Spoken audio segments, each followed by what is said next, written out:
What things to look out to avoid getting accounts restricted on Facebook. सो ये एक बहुत important part है, क्योंकि ज़्यादातर तो इतनी कोई टेक्निकल हम लोगों ने बात नहीं की, हम लोगों ने पोस्ट वोस्ट बना ली, पेज बना लिया, सब कुछ। तो how to keep the business running, कि हम लोगों को फेसबुक ब्लॉक ना करे, हम लोग अपना बिज़नेस स्केल करते जाएं, चलाते जाएं, ऑर्डर्स जनरेट करते जाएं। तो उसमें से कुछ की पॉइंट्स हैं जो आपने अपने जहन पे रखने हैं। सबसे पहली बात है कि आपने कोई ब्रांड नहीं बेचना फेसबुक पर, ठीक है। आप घड़ी ले आते हैं बाहर से होलसेल में, क्योंकि जब आप होलसेल मार्केट जाएंगे तो आपको चीज़ें बहुत अट्रैक्ट करेंगी। आप घड़ियों की मार्केट में जाएंगे, आप बोलेंगे यार ये सब मैं खुद ही खरीद लूँ। अब जब वहाँ जाएंगे आपको चीज़ें मिलेंगी, आपको कॉपीज़ मिलेंगी काफ़ी चीज़ों की, जिसमें आप समझ लें आपके पास रोलेक्स की घड़ी आ गई है। अब आप जब वो रोलेक्स वगैरह लिख कर फेसबुक ऐड लगाएंगे, दूसरे दिन आप देखेंगे कि आपका पेज रिस्ट्रिक्ट हुआ होगा और फेसबुक ऐड पॉलिसीज़ वायलेट की हैं और ये सब कुछ रेड बेड हुआ होगा आपका अकाउंट पूरा। तो आपने कोशिश करनी है ब्रांड्स नहीं बेचने फेसबुक के ऊपर। ब्रांड का इवन लोगो, फेसबुक की जो एआई है वो आपका इमेज भी रीड करती है। आपने इमेज पोस्ट की, इमेज, अब मैंने इस वॉच की इमेज पोस्ट की और इस वॉच के अंदर लिखा हुआ है रोलेक्स, तो फेसबुक वॉच के अंदर रोलेक्स लिखा हुआ भी पढ़ लेता है, तो उनका पूरा टेक्स्ट रीडर है इमेज का। तो आपने ये चीज़ अवॉइड करनी है फेसबुक से एड बैन से बचने के लिए, फेसबुक पेज रिस्ट्रिक्ट होने से बचने के लिए। तो do not use brand names on your ads, वही आपने रोलेक्स नहीं लिखना अपने ऐड के ऊपर, आपने किसी ब्रांड का नाम नहीं लिखना। Avoid accessing account from multiple computers. जब आप नया कंप्यूटर यूज़ करते हैं, नई आईपी यूज़ करते हैं और उसी अकाउंट से आप फेसबुक का अपना ऐड अकाउंट भी मैनेज कर रहे हैं, तो ये बहुत गलत है। इसमें आपके chances Facebook ads manager ban होने के बढ़ जाते हैं। तो आपने ये अवॉइड करना है, क्योंकि कोई भी अकाउंट एक इफेक्ट हुआ ना फेसबुक का, जिस पे कोई पेज रिस्ट्रिक्ट हुआ है या पहले कोई बैन हुआ है, या आपका कोई दोस्त है वो भी सिमिलर काम करता है, तो आप उसके लैपटॉप पे खोल के देख लेते हो और उस दोस्त का अकाउंट फेसबुक का बैन हुआ है, तो वो फिर आपको भी अफेक्ट करेगा। क्योंकि एक होती है आईपी एड्रेस, एक होता है मैक एड्रेस। मैक एड्रेस होता है वो आपकी डिवाइस का एड्रेस होता है, वो कभी चेंज नहीं होता, क्योंकि वो हार्डवेयर, आपका जो हार्डवेयर है उसका एड्रेस है। तो फेसबुक एक बार ब्लैक लिस्ट कर लेता है ना, तो फिर बहुत जलील करता है, बहुत जलील करता है। इस जलालत से बचने के लिए आप लोगों को, अगर तो आपने अपने कंप्यूटर से खोलना शुरू कर दिया, अपना अकाउंट अपने कंप्यूटर से खोल रहे हैं, कोशिश करें एंड तक उसी से खोलें और अपने मोबाइल पर एक्सेस करें। ज़्यादातर तो आपको ज़रूरत पड़ेगी नहीं सिवाय मैसेजेस के, जो आप अपने फ़ोन पर ओपन कर लेंगे। जब आपने ऐड लगाना है तो आप लैपटॉप से लगाएं, तो तभी आपको ज़रूरत पड़नी है। So let's move on. Do not use cursing words in messages with customer.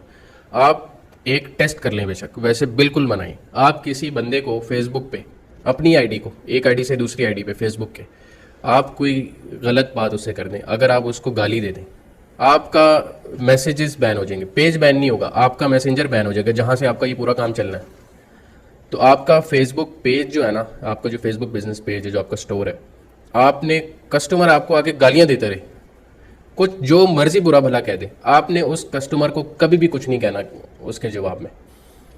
कि अक्सर ये होता है कि किसी कस्टमर ने आके बुरा भला कह दिया, ठीक है, आप भी गलत नहीं हो, किसी और की गलती है, कोरियर कंपनी की गलती है, डिलीवरी नहीं मिली उसको, या उसको कुछ चीज़ मिली टूटी हुई मिल गई, कस्टमर आता है गुस्से में और वो आपको कुछ कह देता है, आप भी आगे से उसको दो चार गालियाँ दे देते हो। तो एक बात जहन में रखना, आपने ये हरकत की तो आपका फेसबुक पेज बैन होगा। ये फॉर श्योर है कि आपका फेसबुक पेज बैन होगा, इसमें फेसबुक देरी नहीं लगाता, ठीक है। तो अब never use a credit card which was previously band on your Facebook ad account. अब फेसबुक ने, चलें सब आपने चीज़ें देख ली और फिर भी आपको फेसबुक ने ना बैन कर दिया। तो जब आपने अपना न्यू अकाउंट बनाना है फेसबुक पर, तो उस न्यू अकाउंट को कोशिश करनी है, जो पुराना आपका क्रेडिट कार्ड या डेबिट कार्ड जो भी आप यूज़ कर रहे थे, जो बैंड अकाउंट में यूज़ हुआ हुआ एक बार, उसको आपने दोबारा उठाकर न्यू अकाउंट में कभी यूज़ नहीं करना। क्योंकि ये स्टेप्स होते हैं, ये ट्रैक्स होते हैं, जिससे फेसबुक को पता चलता है कि ये वापस बंदा, पहले हमने इसको बैन किया और ये फिर एक नए अकाउंट पे आ गया है उसी क्रेडिट कार्ड के साथ, तो वो क्रेडिट कार्ड आपको पकड़वाएगा। तो आपने कोशिश करनी है कि जब भी कभी भी बैन हो जाए, ठीक है बैन हो गए, अब क्या करना है, अब आपने कोशिश करनी है कि आप जब नया ऐड अकाउंट बनाएंगे, पहले तो वो एक रियल आईडी के ऊपर हो, ठीक है। दूसरी बात है कि आप उसके ऊपर जब अपना बैंक डिटेल्स डालेंगे, वो किसी न्यू बैंक डिटेल्स डालना, किसी न्यू कार्ड की, किसी न्यू डेबिट या क्रेडिट कार्ड की, ताकि फेसबुक आपको ट्रैक ना कर सके और फिर आप बैन ना हो। तो इधर और have, do not make admin to an account which contains blocked ad accounts और रिस्ट्रिक्टेड पेजेस। किसी भी ऐसे पेज को, ऐसे आईडी को अपने पेज का एडमिन मत बनाना जिस आईडी के अंदर ऑलरेडी कोई ऐड अकाउंट ब्लॉक पड़ा हुआ है या उसके पास कोई ऐसे पेजेस हैं जो फेसबुक ने ऑलरेडी प्रीवियसली बैन किए हैं। इस तरह का कोई पेज हो, आप उस पेज को ही छोड़ दें, अपने आप को उससे बाहर निकाल लें। तो किसी भी ऐसे भाई बहन अक्सर एडमिन बना देते कि यार आओ मैसेजेस पे बात कर लेना मेरे बिहाफ पे, और ये वो, मैं इस टाइम अवेलेबल नहीं होता। तो कोशिश करना कि उनके कोई अकाउंट बैन ना हो, उनका कोई ऐड अकाउंट ना हो जो ऐसा बैन है, और ना उनके कोई अकाउंट में रिस्ट्रिक्टेड पेजेस हो, वरना वो आपको अफेक्ट करेगा। ठीक है, तो जो इसमें वो बात आगे जो पहले मैंने आपसे शेयर की थी, start your ads after week of posting.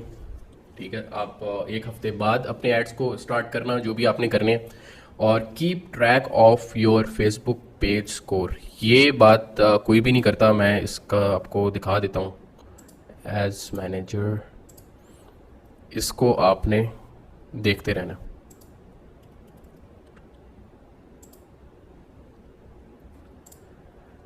ठीक है, ये आएगा अकाउंट क्वालिटी में।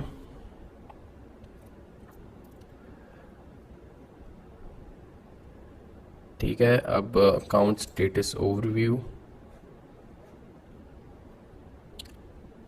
जो भी आपका पेज है वो आप पेज सेलेक्ट करेंगे। ठीक है, तो अभी हम लोगों ने पेज सेलेक्ट किया।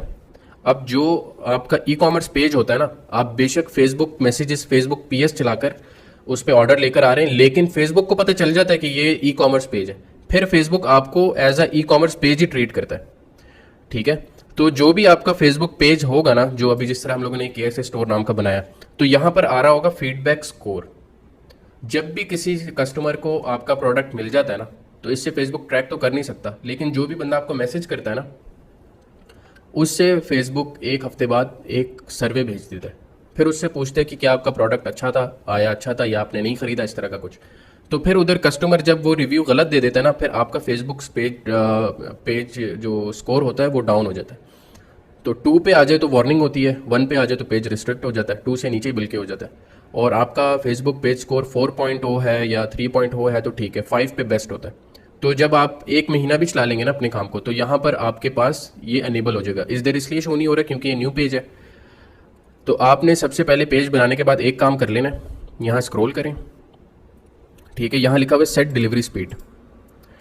अब जब भी कस्टमर को डिलीवरी चली जाती है ना, तो फेसबुक का डिलीवरी स्पीड का मकसद ये 4 वीक्स। अब 4 वीक्स के बाद कस्टमर को सर्वे चला जाता है कि आपका प्रोडक्ट अच्छा था, क्या था, तो वो वहाँ पर आपको प्रोडक्ट के लिहाज से रिव्यू दे देता है।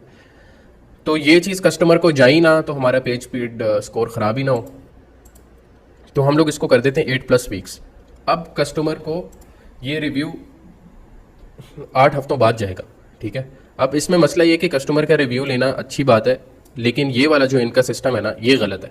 अब इसमें यह होता है कि कस्टमर वो है जिसने हमसे ख़रीदा ही नहीं, वो आके हमारे पेज को बैड रिव्यू देने लग जाता है। अब 50 लोगों ने मैसेज किया आपको, अब 50 में से क्या 50 ने खरीद लिया? फेसबुक बेशक रैंडम लोगों को भेज देता है, लेकिन मसला ये होता है कि फिर वो लोग गलत रिव्यू भी दे देते हैं आपको। उनको पता ही नहीं होता कि ये किस पेज का रिव्यू। अब 1 महीने बाद किसको पता होगा किसने किसको मैसेज किया था? तो इस चीज़ को बचने के लिए इसका ये एक हैक है कि आप इसका डिलीवरी टाइम फेसबुक को बता दें कि यार मेरी डिलीवरी तो 8 हफ्ते बाद होती है। फेसबुक फिर 8 हफ्ते बाद ही जाके कस्टमर से पूछेगा कि भाई क्या मसला हुआ था। ठीक है, तो ये है पेज स्कोर जिसकी यहाँ बात हो रही है। फेसबुक पेज स्कोर का ट्रैक रखें। और if you can manage an old page for Facebook PS, ये भी बहुत अच्छी बात है। कोई पेज आपके अकाउंट में पड़ा हुआ है पहले से पुराना, आपने कोई 2012 में बनाया हुआ है, कोई आपने कोई 2015 में, 1 साल पहले भी बनाया हुआ है, 6 महीने पहले भी बनाया हुआ है। ठीक है, तो आप उस पेज को जाएं, उस पेज को रीनेम कर दें। जो भी आपने स्टोर नेम रखना तो उसका रख दें। क्यों? क्योंकि वो एक पुराना पेज बना हुआ है, तो पुराना पेज बना होता है तो वो बैन होने के चांसेस उसके बहुत कम होते हैं। तो ये वजह होती है पुराना पेज रिकमेंड करने की। For accounts quality change the average delivery speed to 8 weeks. ये हम कर चुके हैं। अकाउंट क्वालिटी और फेसबुक पेज स्कोर एक ही बात है। अकाउंट क्वालिटी के अंडर ही फेसबुक पेज स्कोर आता है एक्चुअली। ठीक है, make sure your Facebook name matches the name on your ID card और पासपोर्ट।